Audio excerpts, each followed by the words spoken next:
இந்த ஃப்ளிக்ஸ் ஜெட்ஸ் தமிழ் சேனலுக்கு வந்ததுக்கு நன்றி.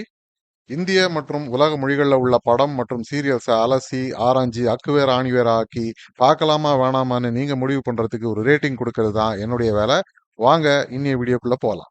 இன்னைக்கு நாம பார்க்க போறது ரெட்டத்தலை படத்தோட விமர்சனம்.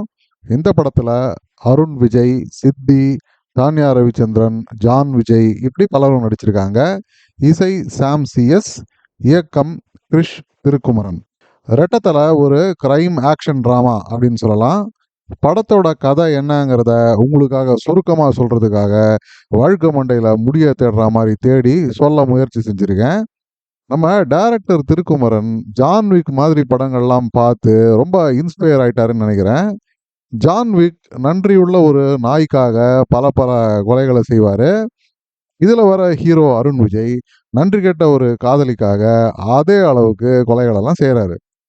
சரி, இதே மாதிரி பல படங்கள், ஈக்குவலைசர், நோபடி அப்படின்னு வரிசையாக ஏற்கனவே வந்துருச்சே, அதையே எப்படி நாம் திரும்ப எடுக்கிறது, புதுமையாக ஏதாவது வேணுமே அப்படின்னு யோசிக்கும் பொழுது எல்லா படத்துலையும் ஒரு ஜான்விக் மாதிரி பாத்திரம் இருந்தா என் படத்தில் 2 ஜான்விக் இந்தா வச்சுக்க அப்படின்னு கொடுத்துருக்காரு டைரக்டர்.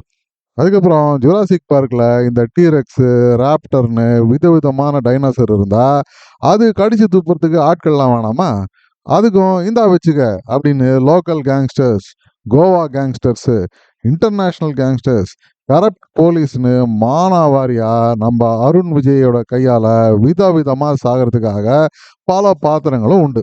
எல்லாருமே வந்து ஒரு 2-3 டைலாக்ஸ்லாம் பேசிட்டு சத்தம் போடாமல் செத்து போயிடுவாங்க. கடைசியில் என்ன ஆச்சு? ஆனால் அது கூட எனக்கு புரியல. இப்போ நீ சொன்னதுக்கு பேர் கதையா அப்படின்னு நீங்கள் கேட்டால் என் மேலே கோவிச்சு எந்த பிரயோஜனமும் இல்லை. எல்லா புகழும் இயக்குனருக்கே. அது சரி, ஜான்விக் படங்களில் பெருசாக கதையெல்லாம் இல்லாட்டியும் விறுவிறுப்பாக காட்சிகள்லாம் நகரும், ஆக்ஷன்லாம் ரொம்பவே த்ரில்லிங்காக இருக்கும் அப்படின்னு பார்த்தா இதில் அது கூட சரியாகவே இல்லை.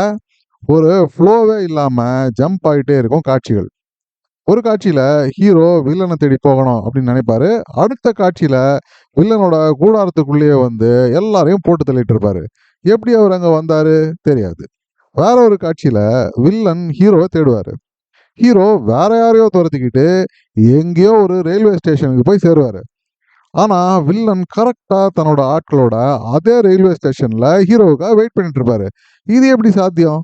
அங்கே தான் வரப்போகிறோங்கிறது ஹீரோவுக்கே தெரியாது. இந்த மாதிரி தான் படம் முழுக்க லாஜிக்கே இல்லாமல் காட்சிகள் ஓடிக்கிட்டே இருக்கும். தமிழ் ஹீரோவுக்கே உரித்தான மாதிரி குண்டடி பட்ட பிறகு ஒரு 25-30 பேர் அடித்து போட்டுட்டு அதே ஸ்டேஷனை ஒரு 100 மைல் வேகத்தில் கடந்து போகிற ஒரு ட்ரெயின் மேலே ஜம்ப் பண்ணி எஸ்கேப் ஆகிற மாதிரி காட்சிகள் கூட இந்த படத்தில் உண்டு. ஆனால் எந்த ஸ்டண்ட் காட்சியுமே இல்லை அதை படமாக்கின விதமோ புதுமையாவோ விறுவிறுப்பாவோ ஆக்ரோஷமாவோ நம்பும்படியாவோ இல்லவே இல்லை.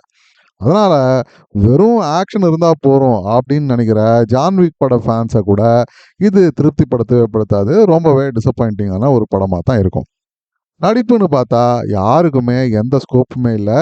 ஹீரோவுக்கு ரெட்டை வேடம், ஆனால் பாவம் ரெண்டுமே ஒரே மாதிரி லுக்கு, வயசு, குரல்னு மட்டும் இல்லாமல் ஒரே மாதிரி தொழில் வேற. இதனால் நடிப்பு திறமையை விதவிதமாக வெளிப்படுத்துகிற வாய்ப்பு கூட முதல்ல இருந்தே இந்த கதையில் இல்லை அருண் விஜய்க்கு. காதலி பாத்திரம் கொஞ்சம் வித்தியாசமா ஏதோ பணத்தை ஆசை பிடிச்ச பாத்திரம் அப்படின்னு சொல்ல முயற்சி பண்ணியிருந்தாலும் அதுக்கு மேல காட்சிகளோ கதையோ வலுவா எழுதாததுனால அதுலயும் எந்த புது பரிமாணங்களும் வெளிப்படவே இல்லை. சாம் சிஎஸோட இசை இது மாதிரி படங்களுக்கு இருக்கிற மாதிரி ஒரு ஜெனரிக்கான ஒரு வகையில தான் பிஜிஎம்லாம் இருந்தது. பாடலும் எங்கேயோ கேட்ட ஒரு ரகமா தான் இருந்தது. அப்போ இந்த படத்துல ஒரு நல்ல விஷயம் கூட இல்லையா அப்படின்னு கேட்டாக்கா அது இந்த படத்தோட ரொம்பவே ஷார்ட்டான ரன் டைம் தான். ஜஸ்ட் ஒரு 1.25 மணி நேரம் தான் படம் ஓடும். மற்றபடி இந்த படத்தை பார்க்கலாமா வேணாமான்னா கண்டிப்பாக அவாய்ட் பண்ணிடுங்க. எந்த வகையான ஆடியன்ஸையும் இது சாட்டிஸ்ஃபை பண்ணவே பண்ணாது. மீறி பார்க்கணும்னு நினைக்கிறவங்க குடும்பத்தோடையே போய் பார்க்கலாம். இந்த படத்துக்கு ரேட்டிங்லாம் கொடுக்க வேண்டிய அவசியம் இல்லை. மீண்டும் ஒரு முறை இன்னொரு விமர்சனத்தோட உங்களை சந்திக்கும் வரை நன்றி, வணக்கம். இந்த வீடியோ பிடிச்சிருந்ததுன்னா லைக் பண்ணுங்க, ஷேர் பண்ணுங்க, சப்ஸ்கிரைப் பண்ணுங்க. உலகத்தரமான படம் மற்றும் சீரியல்களை நீங்க பார்க்கணுங்கிறதுக்காக பல சினிமா சீரியல்களை பார்த்து அதுலேருந்து சரியானதை மட்டும் அடையாளம் காட்டுறது தான் இந்த சேனலோட குறிக்கோள். நன்றி.